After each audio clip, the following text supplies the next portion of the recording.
நாம் இன்னைக்கு சென்னை மாமல்லபுரம் பக்கம் இருக்க ஒரு சூப்பரான ஷூட்டிங் ஸ்பாட் தாங்க பார்க்க போறோம். 17ஆம் நூற்றாண்டில் முகலாயர்களால் கட்டப்பட்ட இந்த இடம் ஷூட்டிங் ஸ்பாட் மட்டும் இல்லாம சென்னை பாண்டிச்சேரியில் இருக்கும் மக்களுக்கு முக்கியமான டூரிஸ்ட் பிளேஸும் கூட. இந்த கோட்டையோட பெயர் ஆலம்பரை கோட்டைங்க. இந்த ஆலம்பரை கோட்டை பாண்டிச்சேரியிலிருந்து 49 கிலோமீட்டர் தொலைவிலும் சென்னையில் இருக்கும் மாமல்லபுரத்தில் இருந்து 54 கிலோமீட்டர் தொலைவிலும் இந்த கோட்டை இருக்குங்க.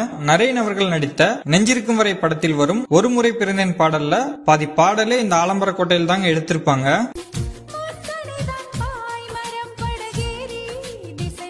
அடுத்து தனுஷ் அவர்கள் நடித்த திருவிளையாடல் ஆரம்பம் படத்தில் வரும் விழிகளில் விழிகளில் பாடலில் ஒரு போர்ஷனே இங்க தாங்க எடுத்திருப்பாங்க.